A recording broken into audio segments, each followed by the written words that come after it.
భరద్వాజ గారు లేటెస్ట్గా ఒక ట్రోల్ చూశాను. పూరి జగన్నాథ్ గారు, హరీష్ శంకర్, శ్రీను వైట్ల, వినాయక్ కొంతమంది డైరెక్టర్ల ఫోటోలు పెట్టి ట్రోల్ చేస్తున్నారు. ఏంటి ఇంకా అయిపోయిందా ఇక షెడ్కేనా అని చెప్పేసి చాలా ట్రోల్స్ వస్తున్నాయి. ఏంటి పరిస్థితి? మన లాస్ట్ వీక్ వచ్చినటువంటి సినిమాలు ఆడకపోవడం వల్ల ఈ పరిణామం వచ్చిందంటారా, లేకపోతే పూరి జగన్నాథ్కి కంబ్యాక్లు కొత్త కాదని కొంతమంది వాదన ఉంది. హరీష్ని కలిపేశారు దాంట్లో.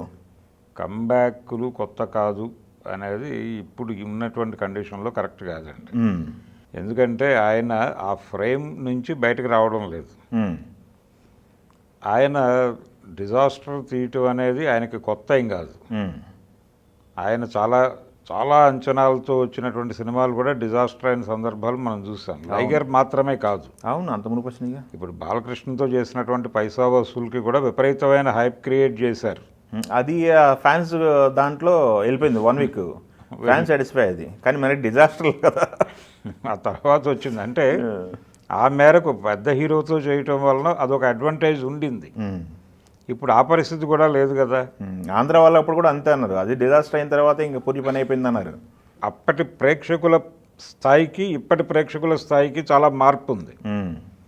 ఇప్పుడు చిన్న సినిమా అయినా సరే, అది చిన్న బడ్జెట్తో చేసిన సినిమా అయినా సరే, థియేటర్లో ఆడియన్స్ని ఎంటర్టైన్ చేస్తే, ఎంగేజ్ చేయగలిగితే, ఎమోషనలైజ్ చేయగలిగితే డెఫినెట్గా సినిమా చూస్తున్నారు జనాలు.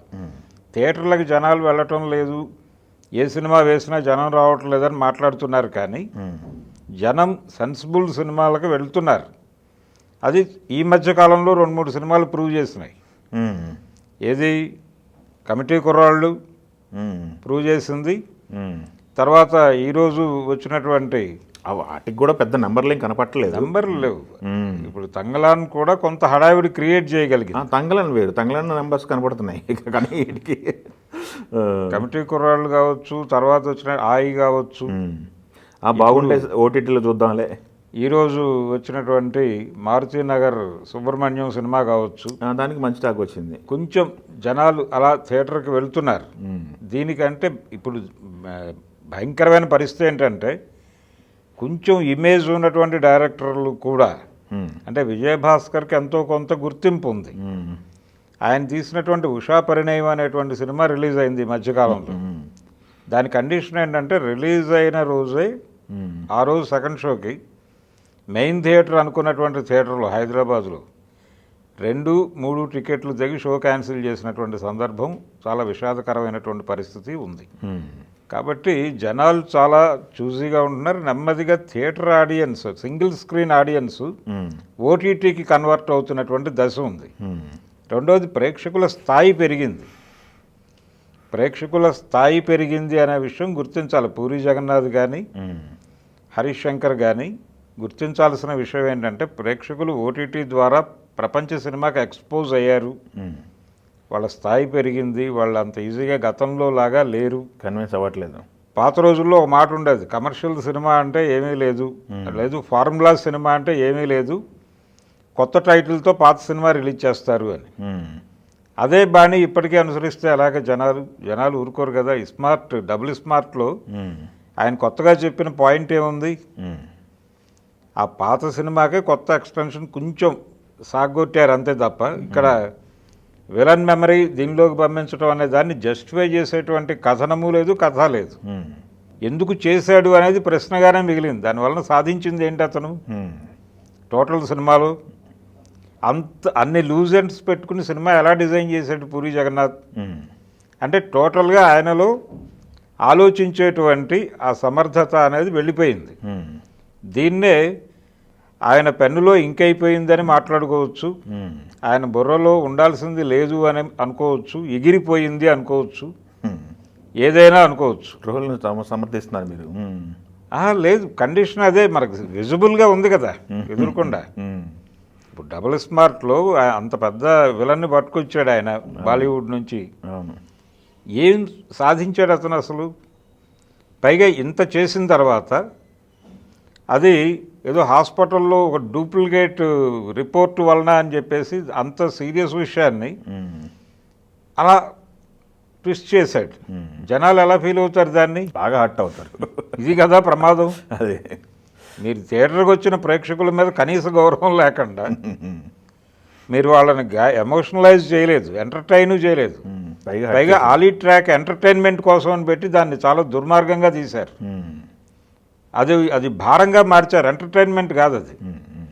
అలీ వస్తున్నాడంటే జనం భయపడే పరిస్థితి చేసి, అంతకుముందు మీరు అద్భుతమైనటువంటి ట్రాక్స్ చేశారు అతనితో, ఓకే. కానీ ఇందులో మీరు ఆ క్యారెక్టర్ క్రియేట్ చేసేటప్పుడు మీకు నవ్వు రావాలి కదా కనీసం.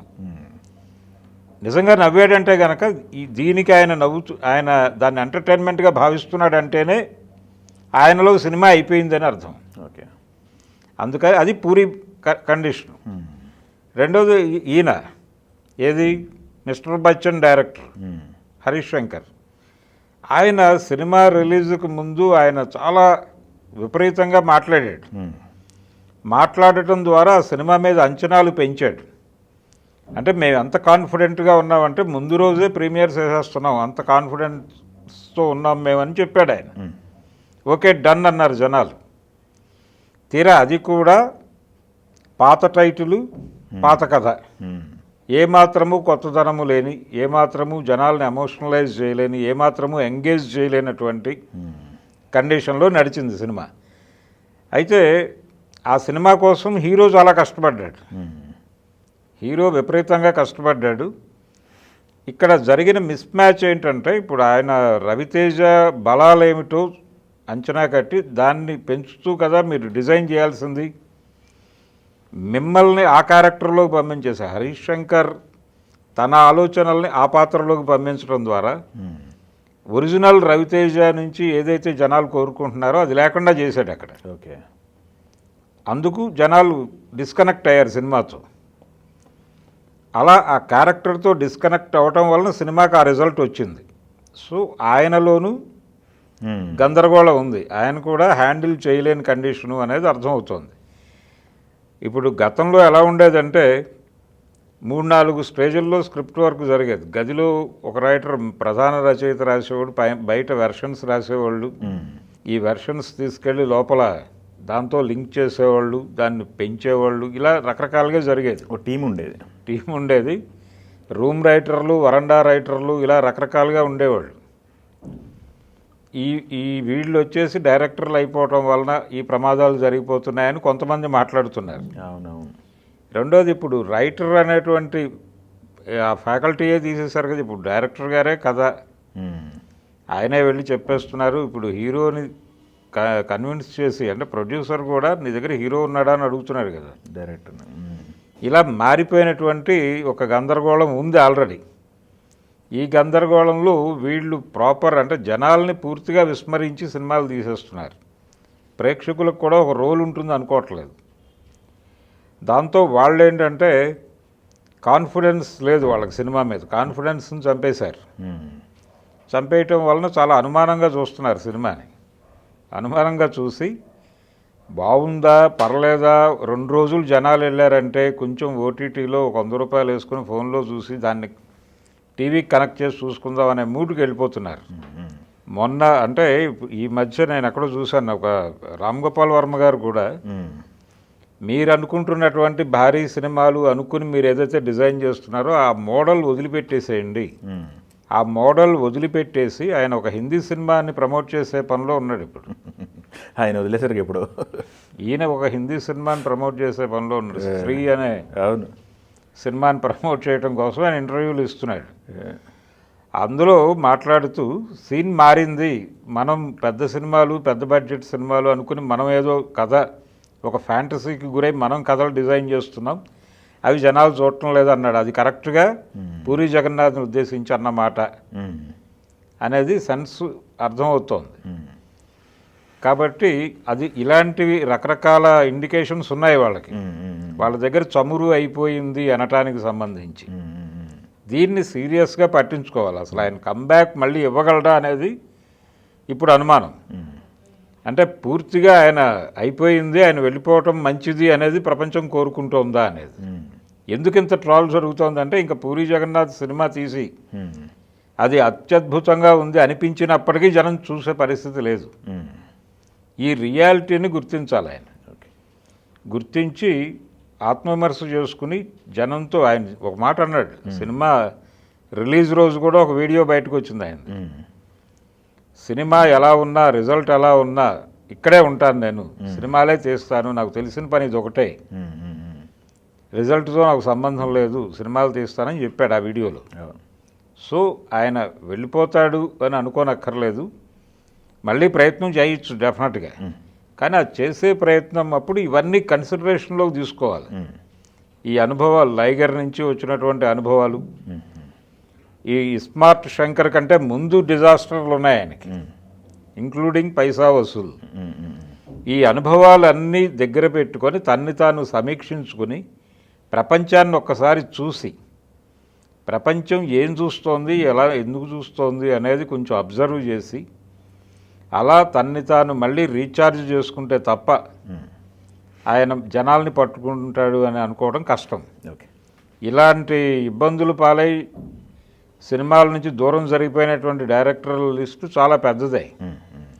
ఆ జాబితాలో పూరి జగన్నాథ్ కలిసిపోబోతున్నాడు అనేది, అంటే ఒకప్పుడు పెద్ద పెద్ద హిట్స్ ఇచ్చినటువంటి కోదండరామిరెడ్డి గారు లాంటి వాళ్ళ పరిస్థితి ఏంటి ఇప్పుడు?